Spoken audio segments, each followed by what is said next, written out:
Good morning students. आज मैं आपको त्रिभुजों की सर्वांग समता यानी कॉन्ग्रुएंसी ऑफ ट्रायंगल्स पढ़ाने जा रहा हूं कि सर्वांग समता होती क्या है, ये चीज आप लोग थोड़ा सा देख लीजिए। त्रिभुजों के बारे में तो हम बाद में देखेंगे, सबसे पहले हम ये देख लेते हैं सर्वांग समता क्या होती है।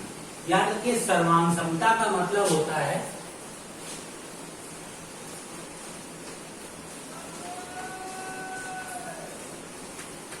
सर्वांग समता मीन्स होता है किसी भी दो वस्तुओं का, ठीक है, किसी भी दो वस्तुओं का आकार एवं आकृति समान।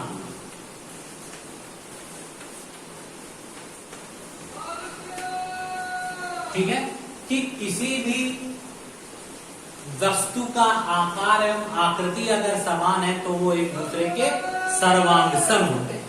अब सर्वांगसम किसी भी तरीके की वस्तु, आकृति या चित्र के लिए हम कैसे लेते हैं, तो सबसे पहले हम आपको रेखाखंड की सर्वांग समता समझाते हैं। देखिए रेखाखंड की सर्वांग समता क्या होती है।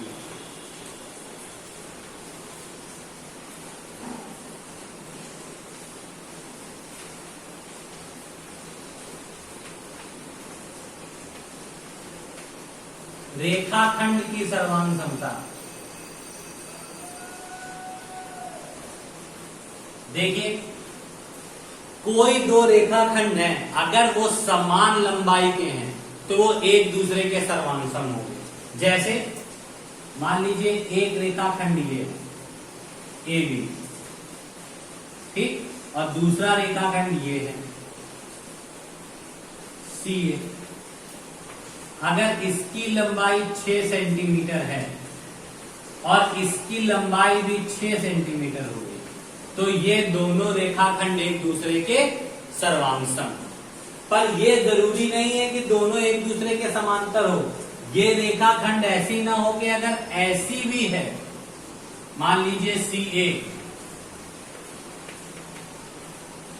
तो भी ये ए बी और सी ए एक दूसरे के कैसे होंगे, सर्वांगसम होंगे। मतलब लंबाई बराबर होनी चाहिए, स्थितियां उसकी किसी भी तरीके की हो, हमें उससे फर्क नहीं पड़ता।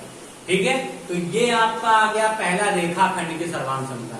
मतलब कभी भी आप चित्र में ये मत सोचिएगा कि इसके नीचे अगर ये है तभी सर्वांगसम है। मान लीजिए ये दो रेखाएं दे रखी हैं, पूछा जा रहा है क्या एक दूसरे के सर्वांगसम है, तो कहिएगा हाँ है। क्यों?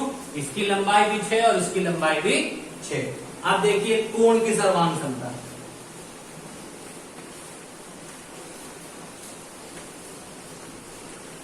सर्वांग समता,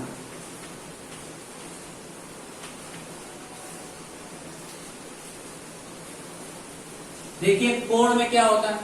मान लीजिए किसी त्रिभुज का ये एक कोण बन रहा है ए बी सी, और ये बन रहा है मान लीजिए 75 डिग्री, ठीक। दूसरा कोण भी मान लीजिए डी ई एफ है और ये भी मान लीजिए 75 डिग्री बन रहा है। तो हम कह सकते हैं कि कोण बी और कोण ई एक दूसरे के कैसे हैं, सर्वांगसम है। क्यों? इनमें कोणों का मान कैसा है, एक जैसा है। अब मान लीजिए मैं यही चित्र को थोड़ा सा ऐसे कर दूं,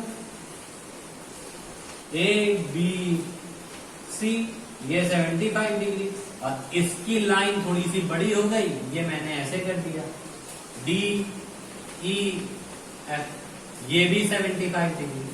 तो क्या अब ये दोनों कोण सर्वांगसम नहीं है? अब भी कोण बी और कोण ई एक दूसरे के सर्वांगसम है, क्योंकि हम इसमें कोण की सर्वांगसमता देख रहे हैं। भुजा इसकी इतनी लंबी है, इसकी छोटी है, हमसे मतलब नहीं है, क्योंकि हम इसमें कोण की सर्वांगसमता देख रहे हैं। तो अगर ये दोनों सर्वांगसम हैं तो ये दोनों भी आपस में कैसे हैं, सर्वांगसम, क्योंकि हम कोण की सर्वांगसमता देख रहे हैं। हमें कोण देखने हैं, भुजा कितनी लंबी है या कितनी छोटी, उससे हमसे मतलब नहीं है। ठीक है, तो आपको रेखाखंड की सर्वांग क्षमता और कोण की सर्वांग क्षमता मैंने चित्र को अलग अलग करके बता दिया। हो सकता है आपको कभी ये साइड छोटी इतनी बड़ी मिल जाए और आधार इसका लंबा मिल जाए, तो भी त्रिभुज सर्वांग, तो भी कोण सर्वांगसम होंगे। बस कोण की सर्वांगसमता में कोण का बराबर होना जरूरी होता है। तो ये मैंने आपको रेखाखंड और कोण की सर्वांगसमता बताई। अब मैं त्रिभुज की सर्वांगसमता क्या होती है वो मैं समझाने जा रहा हूं। देखिए जरा,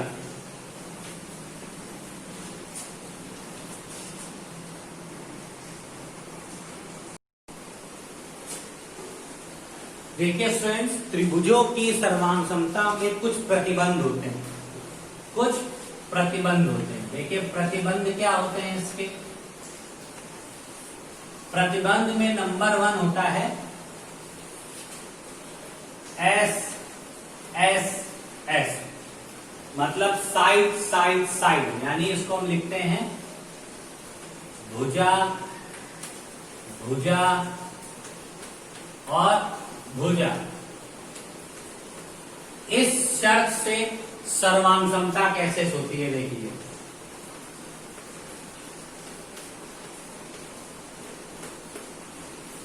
याद रखिए कि किन्हीं दो त्रिभुज, ये मैंने दो त्रिभुज बना दिए,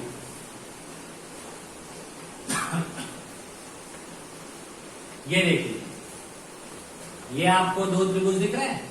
इस त्रिभुज में अगर ये भुजा बराबर है, ये भुजा बराबर है और ये भुजा बराबर है, तो हम कह सकते हैं कि ये दोनों त्रिभुज एक दूसरे के सर्वांगसम है, यानी triangle ABC is congruent to triangle DEF।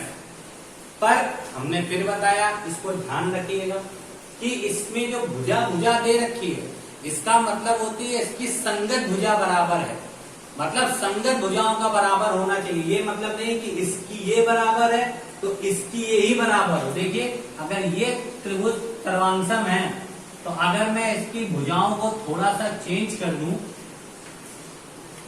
त्रिभुज में, ये देखिए मैं चेंज कर रहा हूं कि ये भुजा मान लीजिए इसके बराबर हो गई, ये वाली भुजा मान लीजिए इसके बराबर हो गई और ये तीसरी वाली भुजा इसके बराबर हो गई, तो क्या त्रिभुज एक दूसरे के सर्वांगसम नहीं है? तो भी त्रिभुज एक दूसरे के सर्वांगसम है, क्योंकि इसमें किसी भी भुजाओं का बस एक दूसरे के बराबर होना जरूरी होता है। कोई जरूरी नहीं है कि इसकी इधर वाली भुजा और इसकी इधर वाली भुजा ही बराबर हो। कोई जरूरी नहीं है कि इसकी लेटी भुजा और लेटी भुजा बराबर हो तभी सर्वांगसम है। यह स्थिति भी हो सकती है कि इसकी तिरछी भुजा तो इसकी लेटी भुजा बराबर है, इसकी लेटी भुजा तो इसकी एक खड़ी भुजा बराबर है। तो इस स्थिति में भी त्रिभुज आपस में सर्वांगसम हो सकते हैं। ये कौन सी सर्वांगसमता कहलाएगी आपको? भुजा भुजा भुजा सर्वांगसमता। मतलब किसी भी त्रिभुज की अगर किन्हीं दो त्रिभुजों की अगर तीनों भुजाएं आपस में समान हैं तो त्रिभुज कैसे होंगे? सर्वांगसम। अब दूसरा देखिए, SAS मतलब भुजा कोण भुजा। भुजा कोण भुजा सर्वांगसमता में क्या करना है हमको?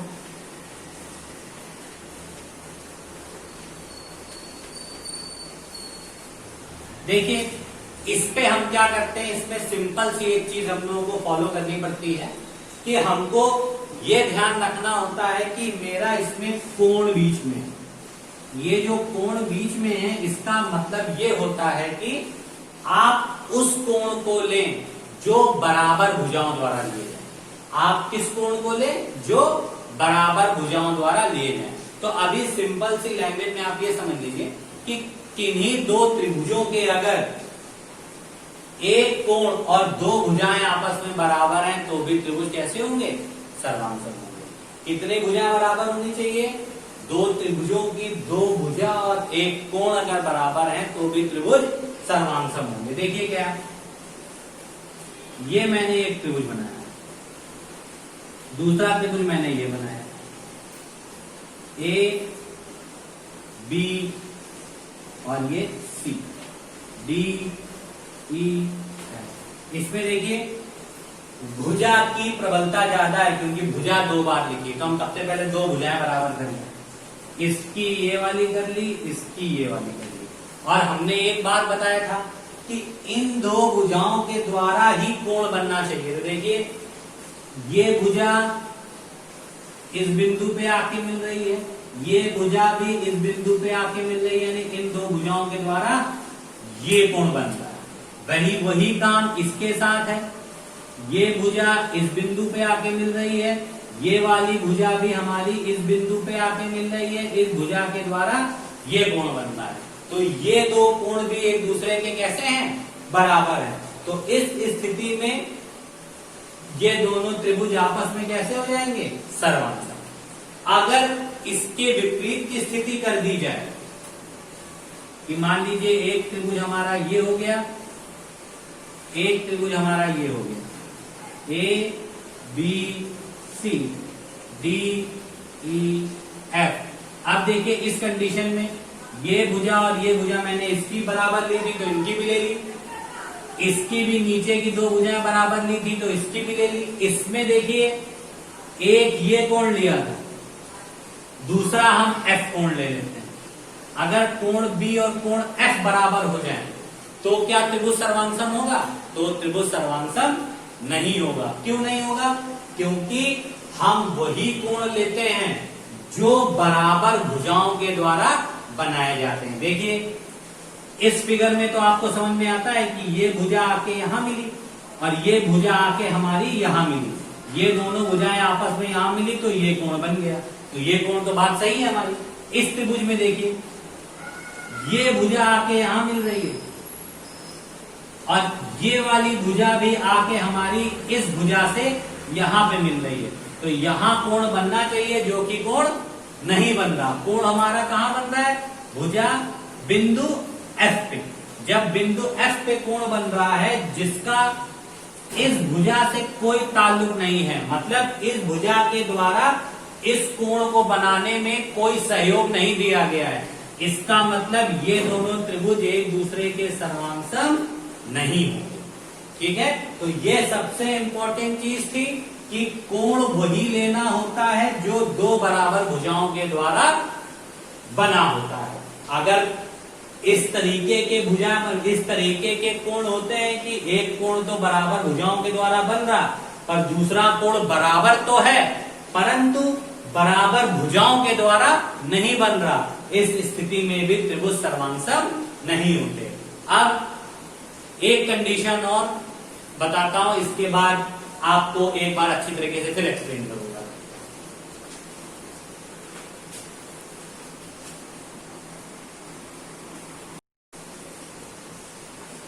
ये प्रतिबंध देख लीजिए, ASA मतलब एंगल साइड एंगल, इसको हम लोग बोलते हैं कोण भुजा कोण सर्वांसम का।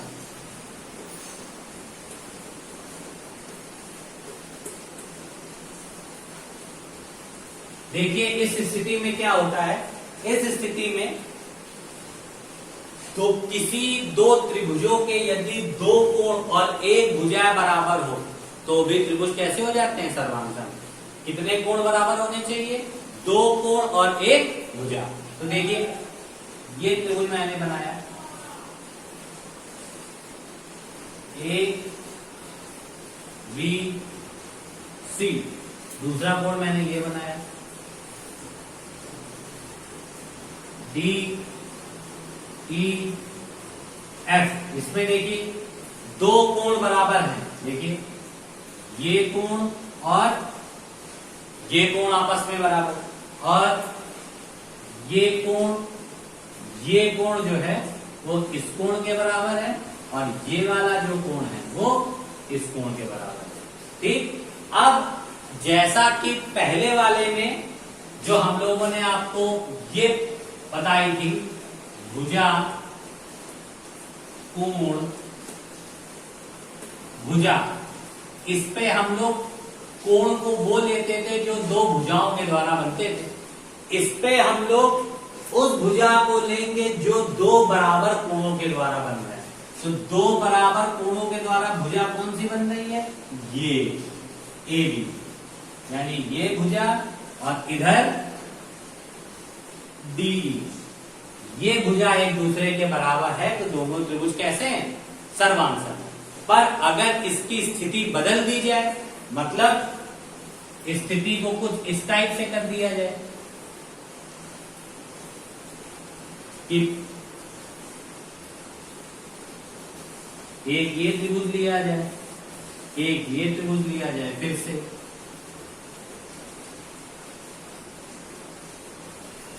अब इस पे ये कोण बराबर, ये कोण बराबर। अब ये भुजा मान लीजिए इस भुजा के बराबर कर दी जाए तो क्या त्रिभुज सर्वांसम होंगे? तब त्रिभुज सर्वांसम नहीं होंगे, क्योंकि इसमें उस भुजा को लेना होता है जो दो बराबर कोणों के द्वारा बनी होती है। तो देखिए, दो बराबर कोणों के द्वारा बनी भुजा केवल और केवल AB है, क्योंकि इसी AB रेखा पर हमारे ये दो कोण बन रहे हैं। DF रेखा पर मेरा केवल एक कोण बन रहा है, वो है एंगल D, एंगल E नहीं बन रहा है। इसीलिए इस स्थिति में ये आपस में सर्वांसम नहीं होंगे। अगर इसकी जगह अगर हम इसको बराबर कर दें, मान लीजिए इसको बराबर कर देते हैं, DEF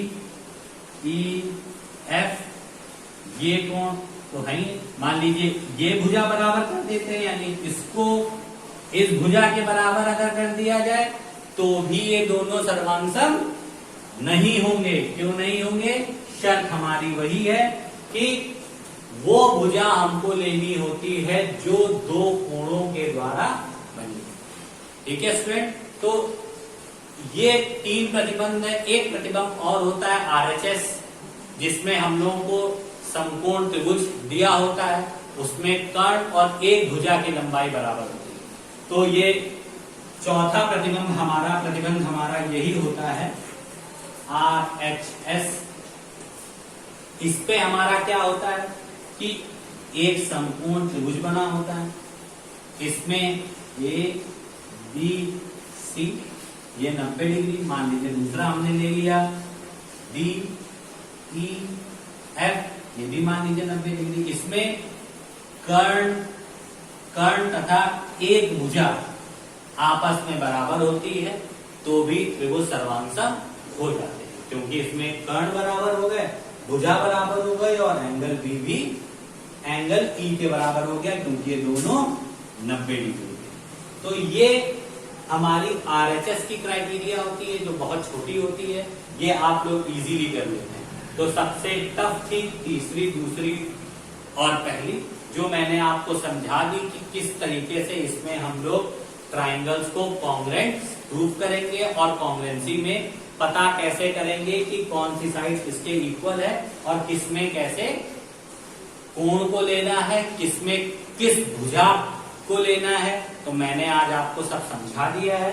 आप लोग इसको एक बार ध्यान से देखिएगा, बहुत इजी है और ध्यान से समझिएगा। ये बहुत इंपॉर्टेंट टॉपिक है, ये आपको नेक्स्ट ईयर भी काम आएगा और 9th-10th में तो आएगा ही आएगा। तो स्टूडेंट्स ध्यान से इस टॉपिक को समझिए और नहीं समझ में आए तो पूछिए। Thank you and have a nice day.